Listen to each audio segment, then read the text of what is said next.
আসসালামু আলাইকুম। সবাইকে স্বাগত জানাচ্ছি। আমি নাসরুল ইসলাম তন্ময়। শুরুতে বিআরবি কেবল সংবাদ শিরোনাম জানিয়ে দেব এই মুহূর্তে হাতে পাওয়া সর্বশেষ গুরুত্বপূর্ণ আপডেট বাংলা সংবাদ। শুরুতেই থাকছে আওয়ামী লীগের নিবন্ধন বাতিল ও নিষিদ্ধ করতে হবে। লিবারেল ডেমোক্রেটিক পার্টির প্রেসিডেন্ট কর্নেল অলি আহমেদ বীরবিক্রম বলেছেন, সর্বসাধারণের উদ্দেশ্যে বলতে চাই, স্বৈরাচারের পতনের পর জাতি, ধর্ম, বর্ণ, রাজনৈতিক পরিচয় নির্বিশেষে সকলের ঐক্যবদ্ধ হওয়ার সময় এসেছে। স্বৈরাচারী ও সন্ত্রাসী সংগঠন হিসেবে আওয়ামী লীগের নিবন্ধন বাতিল ও নিষিদ্ধ করতে হবে। এবারে জানাবো ডক্টর ইউনূসকে নিয়ে কি বলছে ভারতের বিশেষজ্ঞরা। বাংলাদেশে অন্তর্বর্তী সরকারের প্রধান হচ্ছেন শান্তিতে নোবেল বিজয়ী অর্থনীতিবিদ ডক্টর মোহাম্মদ ইউনূস।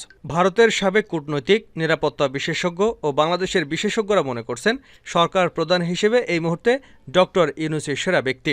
ওপি জিন্দাল বিশ্ববিদ্যালয়ের আন্তর্জাতিক সম্পর্কের অধ্যাপক শ্রীরাধা দত্ত ডয়েচে ভেলেকে বলেন, ডক্টর মোহাম্মদ ইউনূসের আন্তর্জাতিক স্বীকৃত এবং গ্রহণযোগ্যতা রয়েছে। ছাত্রছাত্রীদের কাছেও তিনি হলেন অ্যাসপিরেশনাল ব্যক্তিত্ব। তাকে দেখে তারা উদ্বুদ্ধ হয়। এবারে জানাবো গাজীপুর জেলা কারাগারে গোলাগুলি। গাজীপুর জেলা কারাগারের ভেতরে গোলাগুলির ঘটনা ঘটেছে। আজ বৃহস্পতিবার সকাল 11টার দিকে সেখানে গোলাগুলি শুরু হয়। গাজীপুর জেলা কারাগারের জেল সুপার আনোয়ারুল করিম গণমাধ্যমকে বিষয়টি নিশ্চিত করেছেন। তিনি জানান, এদিন সকাল 11টার দিকে হঠাৎ করেই কারাগার থেকে গোলাগুলির শব্দ আসে। মুহুর্মুহু গুলির শব্দে আতঙ্ক ছড়িয়ে পড়ে এলাকাবাসীর মধ্যে। প্রায় 2 ঘণ্টা পর দুপুর 1:45টার দিকেও গোলাগুলি চলছিল। এদিকে ঢাকেশ্বরী মন্দির পরিদর্শনে জামায়াতের আমির ডাক্তার শফিকুর। ছাত্র জনতার গণবিক্ষোভের মাঝে প্রধানমন্ত্রীর পদ থেকে পদত্যাগ করে ভারতে পালিয়েছেন শেখ হাসিনা। গণ আন্দোলনের মুখে সরকার পতনে কিছুটা বিশৃঙ্খল পরিস্থিতি তৈরি হয়েছে। কোথাও কোথাও সাম্প্রদায়িক হামলার কথা শোনা যাচ্ছে। বিরাজমান অবস্থার উন্নতিতে রাজধানীর ঐতিহাসিক ঢাকেশ্বরী মন্দির পরিদর্শন করেছেন বাংলাদেশ জামায়াতের আমির ডাক্তার শফিকুর রহমান। জানিয়ে দেব 50 বিচারপতির পদত্যাগের দাবি আইনজীবীদের। প্রধান বিচারপতি ওবায়দুল হাসান সহ সুপ্রিম কোর্টের আপিল এবং হাইকোর্ট বিভাগের 50 বিচারপতির পদত্যাগ চেয়েছেন সুপ্রিম কোর্টের আইনজীবী সৈয়দ মামুন মাহবুব। আজ বৃহস্পতিবার সুপ্রিম কোর্ট আইনজীবী সমিতির দক্ষিণ হলে এই সংবাদ সম্মেলনে এমন দাবি করা হয়েছে। এ সময় অন্যান্য আইনজীবীরাও উপস্থিত ছিলেন। এবং সর্বশেষ জানাবো ব্রাহ্মণবাড়িয়ায় 12 কোটি টাকার অবৈধ মালামাল জব্দ। ব্রাহ্মণবাড়িয়া সরাইলে ব্যাটালিয়ন 25 বিজিবি চোরাচালান বিরোধী অভিযানে কয়েক কোটি টাকা মূল্যের উন্নতমানের বিভিন্ন অবৈধ ভারতীয় মালামাল জব্দ করা হয়েছে। 25 বিজিবির অধীন ব্রাহ্মণবাড়িয়া ট্রানজিট ক্যাম্পের একটি বিশেষ টহল দল, জেলা প্রশাসন এবং পুলিশের সমন্বয়ে গঠিত টাস্ক ফোর্স টিম অভিযানে অংশগ্রহণ করে। এতক্ষণ শিরোনাম শুনছিলেন, এবার বিস্তারিত। প্রিয় দর্শক, আপনি যদি এই চ্যানেলে নতুন হয়ে থাকেন, ভিডিওটি দেখতে দেখতে চ্যানেলটি সাবস্ক্রাইব করে আমাদের সঙ্গেই থাকুন। আর এই ভিডিও সম্পর্কে আপনি আপনার মূল্যবান মতামতটি কমেন্ট বক্সে জানিয়ে দিন। আর হ্যাঁ প্রিয় দর্শক, জানিয়ে দিন ভিডিওটি কোথা থেকে দেখছেন। আওয়ামী লীগের নিবন্ধন বাতিল ও নিষিদ্ধ করতে হবে কর্নেল অলি।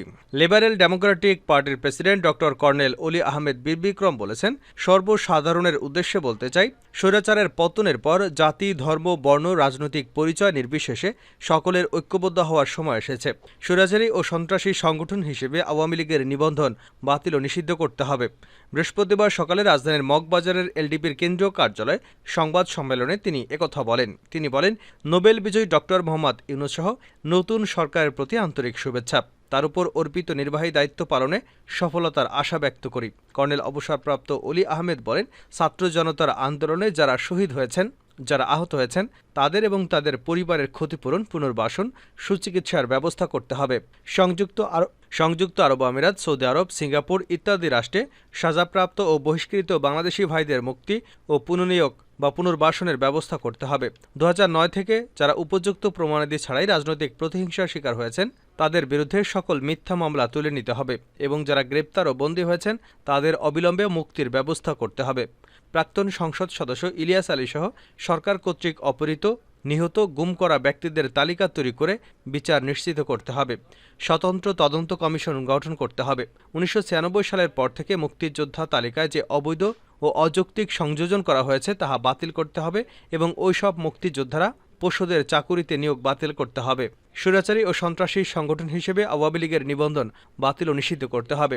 স্বৈরাচারী সরকারের সঙ্গে সংশ্লিষ্ট সকল অভিযুক্ত পলাতক ব্যক্তিদের উপযুক্ত তথ্যের ভিত্তিতে গ্রেপ্তার করতে হবে।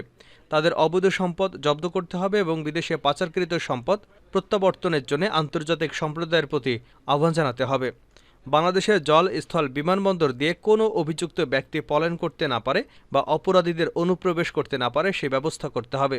উপযুক্ত পরিবেশ সৃষ্টি হওয়া মাত্র শেখ হাসিনাকে দেশে ফিরিয়ে এনে বিচারের মুখোমুখি করতে হবে। 6 মাসের মধ্যে জাতীয় নির্বাচন অনুষ্ঠানের জন্য একটি স্পষ্ট সময়সূচি নির্ধারণ করতে হবে। কমপক্ষে পরবর্তী 4টি জাতীয় নির্বাচন তত্ত্বাবধায়ক সরকারের ব্যবস্থার অধীনে করতে হবে। সংবিধান সংশোধিত একটি কমিটি গঠন করতে হবে। প্রধানমন্ত্রী থেকে প্রজাতন্ত্রের সকল প্রতিষ্ঠানে শীর্ষ নির্বাহী পদে কোনো ব্যক্তি সর্বোচ্চ 2 বারের বেশি দায়িত্ব পালন করতে পারবে না। কর্নেল ওলি বলেন, নিম্নোক্ত বিষয়ে আশু পদক্ষেপ নিতে হবে। সকল কর্মকর্তা কর্মচারীকে অবিলম্বে নিজ নিজ দায়িত্বে ফেরার অনুরোধ জানাচ্ছি। প্রয়োজনে অবসরপ্রাপ্ত পুলিশ সদস্যদের সাময়িকভাবে পুনর্নিয়োগ দেওয়া যেতে পারে।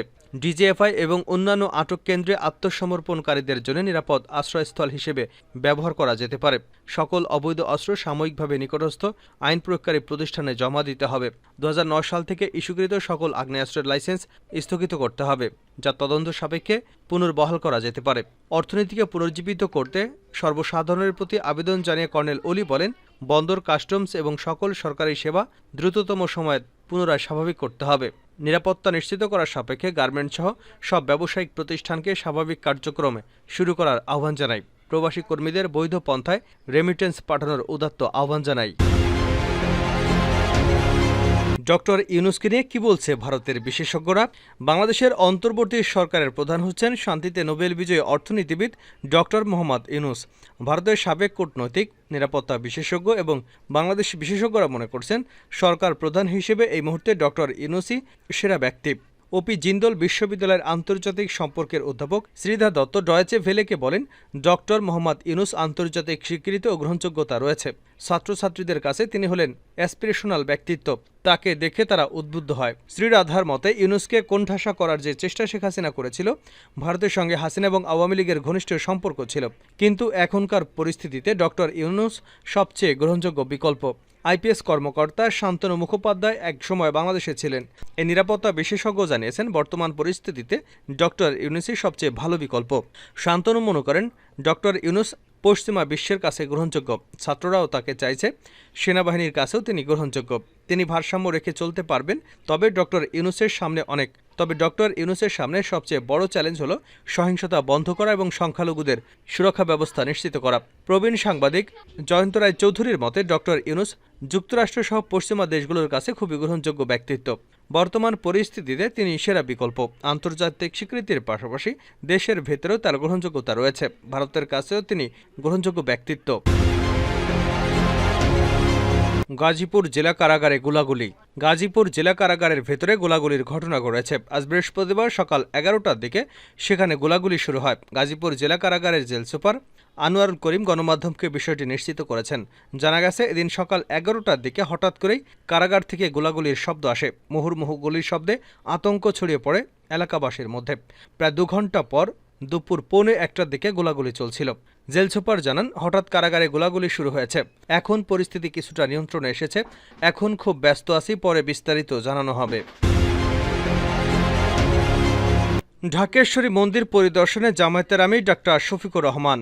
ছাত্র জনতার গণবিক্ষোভের মাঝে প্রধানমন্ত্রীর পদ থেকে পদত্যাগ করে ভারতে পালিয়েছেন শেখ হাসিনা। গণ আন্দোলনের মুখে সরকার পতনে কিছুটা বিশৃঙ্খল পরিস্থিতি তৈরি হয়েছে।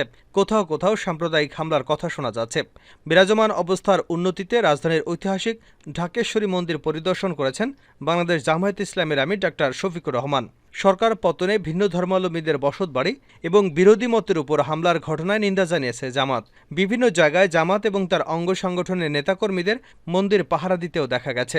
এমন আবহে এবার রাজধানীর ঢাকেশ্বরী মন্দিরে এলেন জামায়াত নেতা। সেখানে মন্দির কর্তৃপক্ষ এবং হিন্দু নেতাদের সঙ্গে কথা বলেছেন তিনি।